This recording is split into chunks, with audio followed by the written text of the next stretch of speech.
Different angle. हमारे channel से जुड़े सभी दर्शकों को मेरा नमस्कार। मैं शिका और आप देख रहे हैं डिफरेंट एंगल। ये दुनिया अजब गजब बातों और रहस्यों से भरी हुई है। कई बार तो हमें ऐसी जानकारी मिलती है कि उस पर हैरत करें या विश्वास, समझ नहीं आता। आज हम आपको भारत के कुछ ऐसे गांव के बारे में बताने जा रहे हैं जिनके बारे में आप सुनकर चौंक जाएंगे। सबसे पहले हम बात करते हैं मलाड़ा गांव के बारे में।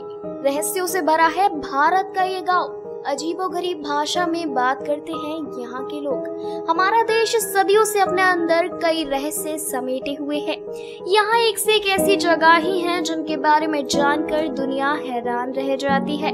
एक ऐसी ही जगह हिमाचल प्रदेश में भी है। यहाँ का एक गांव अपने आप में बेहद ही रहस्यमय है। यहाँ के लोग एक ऐसी भाषा में बात करते हैं जो यहाँ के लोगों के अलावा किसी को समझ में नहीं आती, और साथ ही में न अपने गांव की बाहर से किसी व्यक्ति को कोई चीज छूने देते हैं और चीज छुए जाने पर 1000 रुपए फाइन लेते हैं। यहाँ के लोग कनाशी नाम की भाषा बोलते हैं जो बेहद ही रहस्यमय है। वो इसे एक पवित्र जबान मानते हैं।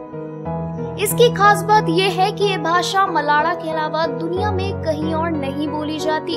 इस भाषा को बाहरी लोगों को नहीं सिखाया जाता है। इसको लेकर कई देशों में शोध भी हो रहे हैं। मलाड़ा के लोग जमरू देवता की पूजा करते हैं और उन्हें ही अपना सब कुछ मानते हैं। दरअसल इनके जमरू देवता को हिंदू पुराणों में जमदग्नि ऋषि के नाम से जाना जाता है। यहाँ के लोग मानते हैं कि जमरू देवता को भगवान शिव ने भेजा था। इस गांव में 2 मंदिर हैं, जिसमें से एक जमरू देवता का है तो दूसरा उनकी पत्नी रेणुका देवी का। हालांकि मलाड़ा तक पहुँचना बहुत ही मुश्किल है। इस गाँव के लिए कोई भी सड़क नहीं है जिससे लोग आ जा सके। पहाड़ी पगडंडियों से होते हुए ही यहाँ तक पहुँचा जा सकता है। पार्वती घाटी की तलहटी में स्थित जरी गांव से यहाँ तक सीधी चढ़ाई है। जरी से मलाड़ा तक पहुँचने में करीब 4 घंटे लग जाते हैं। तो चलिए अब बात करते हैं टिलटेपा गांव के बारे में। इस गांव में इंसान से लेकर जानवर तक सब है अंधे। हैरान करने वाली है इसके पीछे की वजह। रहस्यमय गांव है मैक्सिको में, जिसे अंधों का गांव कहा जाए तो गलत नहीं होगा, क्योंकि यहाँ इंसानों से लेकर जानवर तक सब अंधे हो जाते हैं। इसके पीछे एक गहरा रहस्य छुपा हुआ है।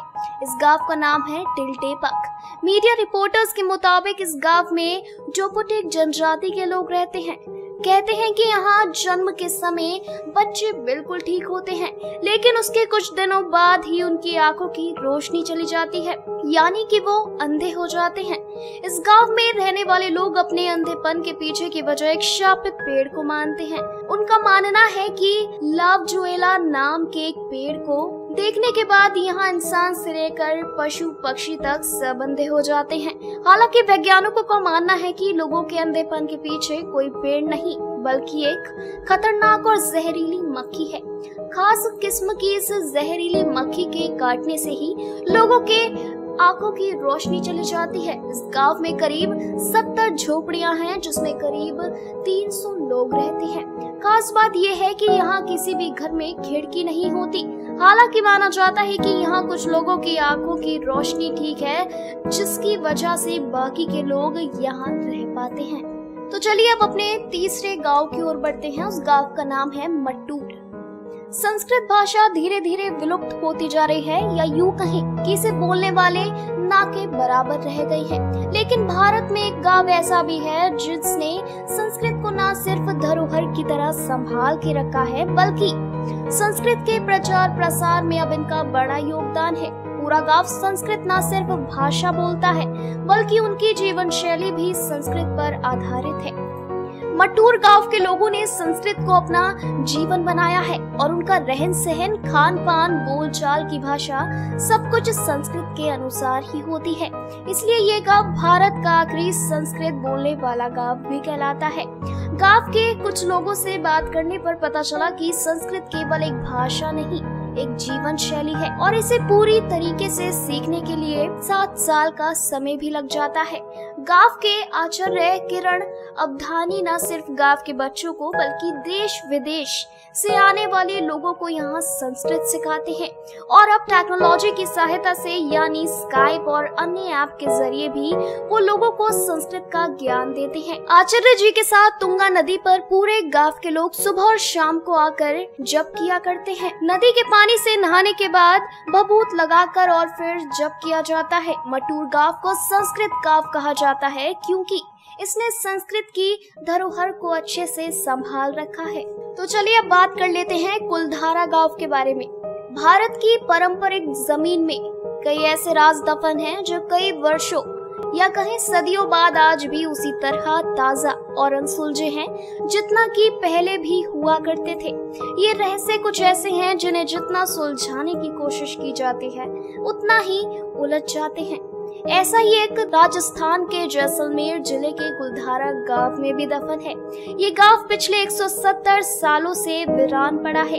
एक ऐसा गांव जो रातों रात में वीरान हो गया और सदियों से लोग आज तक नहीं समझ पाए कि आखिर इस गांव के वीरान होने का राज क्या था। कुलधारा गांव के वीरान होने को लेकर एक अजीबोगरीब रहस्य है। दरअसल कुलधारा की कहानी शुरू हुई थी आज से करीब 200 साल पहले, जब कुलधारा खंडर नहीं था बल्कि आसपास के 84 गांव पालीबाल ब्राह्मणों से आबाद हुआ करते थे। लेकिन फिर जैसे कुलधारा को किसी की बुरी नजर लग गई।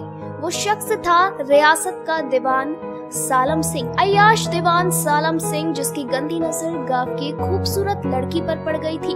दीवान उस लड़की के पीछे उस कदर पागल था कि बस किसी तरह से उसे पा लेना चाहता था। उसने इसके लिए ब्राह्मणों पर दबाव बनाना शुरू कर दिया था। हद तो तब हो गई जब सत्ता के मद में चूर उस दीवान ने लड़की के घर संदेश भिजवाया कि यदि अगले पूर्णमासी तक उसे लड़की नहीं मिली तो वह गांव पर हमला करके लड़की को उठा ले जाएगा। कहा जाता है कि ये गांव रूहानी ताकतों के कब्जे में है। टूरिस्ट प्लेस में बदल चुके कुलधारा गांव घूमने आने वालों के मुताबिक यहाँ रहने वाले पालीवाल ब्राह्मणों की आहट आज भी सुनाई देती है। उन्हें वहाँ हर पल ऐसा अनुभव होता है कि कोई आसपास चल रहा है। बाजार के चहल पहल की आवाजें आती हैं। महिलाओं के बात करने और उनकी चूड़ियों और पायलों की आवाज हमेशा ही आती रहती है। प्रशासन ने इस गांव की सरहद पर एक फाटक बनवा दिया है जिसके पार दिन में तो सैलानी घूमने आते रहते हैं, लेकिन रात में इस फाटक को पार करने की कोई हिम्मत नहीं करता है।